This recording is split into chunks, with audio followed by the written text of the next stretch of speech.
Hello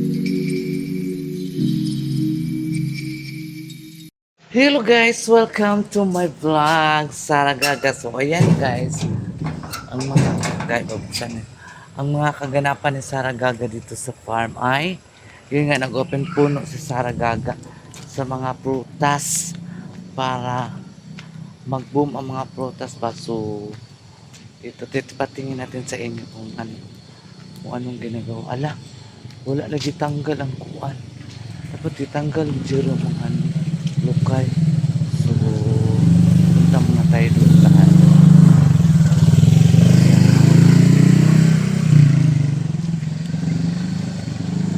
yan po ang mga kaganapan ni Sara Gaga. So kanina ay nag-ano sila guys, nag-abono sila sa mga puno ng nyug. Ay, paabonuhan namin yung mga nyug. Ganda ng bunga ng nyug. Uy! So yan po ang mga kaganapan ni Sara ngayon. Today is Saturday. Tomorrow is Sunday. It's time to go to church. And magpapasalamat tayo ni Lord dahil binigyan pa tayo ng lakas at paniniwala. Diba? So, ayan.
A few moments later.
A few moments later.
A few moments later. So, ayan guys, ang mga kaganapan ni Sarah Gaga ay, ayan nga, nag-open puno po ako sa mga maliliit na prutas guys.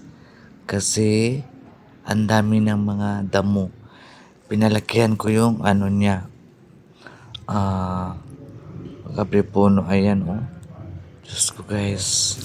Kaya kayo nga mga kasaragaga na subscribers, panoorin niyo po si Saragaga kung paano po siya mag-open puno sa mga prutas. Ayan po ang ginagawa ko kanina kasi tapos naman ako sa ibang mga gawain. So, dyan ako nag-open puno dahil kahit mainit guys, laban lang po tayo guys. Yan naman talaga binigay ni Lord sa atin. So, ayan, basta okay lang tayo, healthy, na wala tayong naramdaman. Pero guys, yan nga nakakatakot. Dahil naramdaman ko yung, yung kamay ko sobrang sakit. Sa kabila kong kamay guys, yung may hawak na ano ba, yung may hawak na bulo. Pero okay lang guys, laban lang kasi yan mo kasi ang trabaho natin pag andyan tayo sa farm. Di naman tayo pwede makaupo-upo lang. Kasi makonsensya naman tayo kay kuan baya, nagasilduhan baya ta. So, naamay dagang mga trabaho on sa farm. So, gagawin natin para naman maging happy ang ating amo. Pero guys, sakit talaga yung kamay ko dyan. Oh. Pero tiniis ko lang dahil may ginagawa ako. Gusto kong tapusin para namang pagdating ng amo ko ay kahit wala silang masabi, at least malinis na yung mga prutas sa puno ng mga prutas guys, di ba? At least nagawa mo ang mga trabaho. Pag andyan ka kasi sa farm guys, ang dami mong mga magagawa. Kung talagang sanay ka sa mga gawain, ang dami mo talagang magawa dyan guys sa farm. No? Kung pwede pa lang magtanim ako ng mga gulay, kaya lang wala pang seedlings. Sa seedlings pa kasi guys. Kaya hindi ka pa kami nakatanim ng mga gulay. So abang-abangan po guys sa mga seedlings namin. Pag lumaki na yon, saka na kami magtanim ng gulay para mayroon kaming pagkukunan ng mga gulay. And then yung iba, the rest, ay ibenta namin para magka-income din kami. Mayroon din kaming mabili ng pangailangan din namin. Diba? Talagang masakit ang kamay ko guys. So, iwan ko ba, bigla lang man ito nagsakit. Hindi man siya naipit. Siguro sa siya. Nangawit siguro ang kamay ko guys. Promise. Yun nga, natakot ako baka ma-paralyze pa. Diyos ko Lord, wag naman sana. Dami ko pang mga Lord. Dami ko pang mga pangarap sa buhay na gusto kong maibigay sa mga magulang ko guys. Sana Lord, wag mo nyo namang ipagkait sa akin. Sana pagalingin mo naman Lord ang mga karamdaman ko ngayon kasi Lord, siyempre maging matanda na tayo. Nag-iba na yung galawan natin, di ba? So, ikaw na bahala talaga, Lord.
A few moments later. Ano na? Oh, ano tayo? Dito ba dito? Asa? Wala pa. Yung grapes. Wala, gano'n lang. Wala pa man na tayo post-it.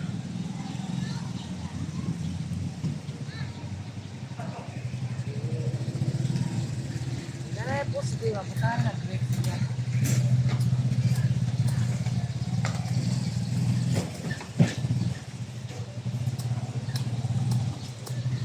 to? Uli. Ya, ah? Oh. Uli ka mahapon, no? Oo.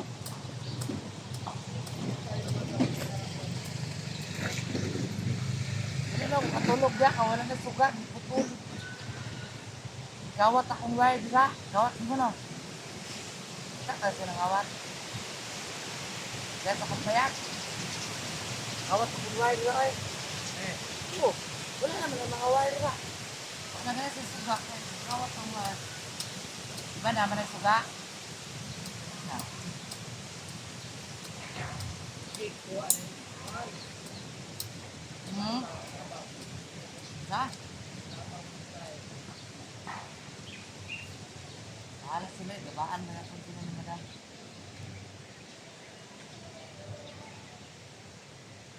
Gabaan na gapon sila. Sila kanila ko. Gaya na naman sa ilahan, ano? Oo. Pero ginagdugay pa lang. Ano, ako. Nani. Nani, asan sa santo? Eh? Nani. Ha? Nani, nani. Ano kasi ang bana? Babi? Hindi na yun. Kasi dandan ba? Ito ka ba kung yung bana? Kasi labi sila. Ah, napuyo. Tabato mga pa? Ha? Tabato.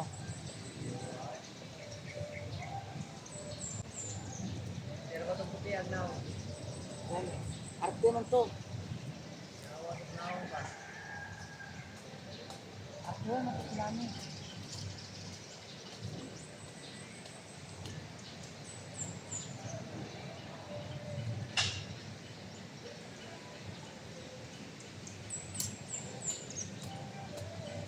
Ay, gulay nila. Wala. Anong ka na ng Ay, gulay? nagulayan niya. Ha? Di... Pina na. Hindi, gulay ni Tuna. Pino. Ay, pipino ra? Pino Palia. Ora. Oh.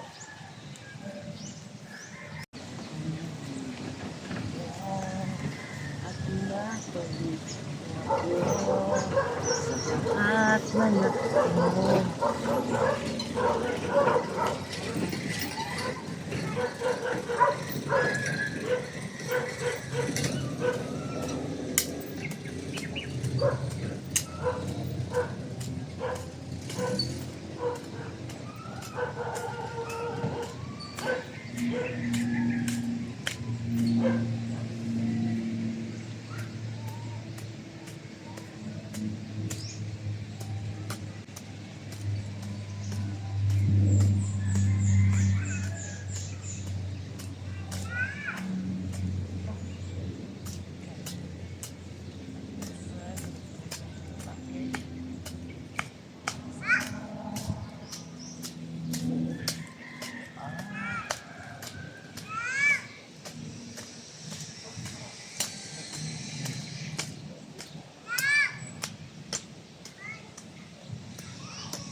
Dito ay inutusan ko si ano, si Jason na magdilig sa mga prutas. Kasi kanina sobrang init. Kaya pinadiligan ko sa kanila yung ano. Doon sa kabila guys, hindi ko naubos o open po no kasi masyadong mainit kanina. Tapos bigla lang akong nahimatay, nahilo ako ba na. Yung paningin ko biglang nag dark. Tapos masakit pa yung ano ko dito guys. So, oh ayun oh, lumubo. Masakit ang kamay ko guys. Ewan ko, hindi ko alam. Siguro guys, ito yung kinakatakutan ko na mangyari sa aking buhay. Na baka ito na yun ang sign na maparalyze si Sarah Gaga. Simpa ko Lord. Huwag naman sana Lord. Mayroon pa akong mga pangarap sa buhay. Kaya. Kaya ito ilabay itong kuan ha. Ayun ilabay, gikot ako sa iya. Ayun ilabay itong gikot ako sa iya ha. Ah. Kaya mangwa mi karon og kanang asag ito. Ito yung ni Diday. Nga. Kahoy nga pwede siya i-haplas. Ayan na po ang mga kaganapan ako kanina. Ibubuan na ni Jason ang ano, mga prutas. So, alakan ako, ang dami ng mga bulaklak. Dami ng bulaklak ng ano guys. Yung avocado. Oh, di ba na pa oh. Tara oh. Oh, di ba ang daming bulaklak. So, sa wakas guys, siguro I think mga ano na to. Sobra na to 5 years, namunga na siya. Kasi dati, anto, nahawangan siya ba? Sa kabut tawag ka na mahawangan. Na ano siya ba na natabunan siya sa mga puno ng mga durian, yung mga dahon. Sobra kasi kanina, ang dami kasi durian dito na hindi naman siya masarap. So, inano namin, pinutol ni madam, o sinamnam ni madam ng ano, ng avocado. Pila ka kaboy mong gibutang dong? Hinaya lag butang ha. So ito yung mga nangka nga mga grafted siya nga nangka. Okay, grafted na siya. Pero, grafted na siya guys. Wala pa na ko na siya nagunahan kay kanina ano kasi sobrang init kanina guys. Bukas ko na siguro anuhin magpagtulungan namin bukas kasi malaki man siya. Hindi man siya ano, hindi man siya maliit lang. Malaki man yung area na anuhin ko. So, sabihin ko sa kanila yung caretaker to dalawa na maguna muna sila hanggat hindi pa ako dumating bukas. Ilang dalawa. A few moments later. So, ayan guys, mga kasaragaga, thank you so much sa inyong lahat, sa iyong pagmamahal kay Saragaga. Maraming salamat po sa inyong lahat. So, kung gusto mga o limonsito, na aming limonsito diri guys, i-PM nyo lang si Saragaga. Charot. Ang layo yun, di ba? So, ayan guys, ang hiningi lang ni Saragaga ay don't skip my ads si Saragaga kasi mahal na mahal ko kayo. Kayo po ang inspiration ko sa buhay. Kayo po ang nagbibigay ng lakas, go, go, go, and fight, fight, fight. So, ayan mga kasaragaga. Dako kay ko sa inyo, papasalamat sa inyong lahat. Kay, kundi dahil sa inyo, wala ako ngayon sa social media. So, kung kisama tong magbasa ko pagbas lang mo kay normal lang man sa mo ang mga vlogger. Mga vlogger. Vlogger naman tawag sa akin pero small vlogger pa lang kasi wala pa man akong yung parang namang tawag doon, yung tagang certified ka na talaga. O certified man akong vlogger kaya wala pa lang akong yung parang box gani sa YouTube. So, si YouTube na bahala sa akin. Napalaki na yung mga views ko di ba, YouTube. So, ayan guys, thank you so much and bye-bye mga kasaragaga. Thank you, and I love you so much.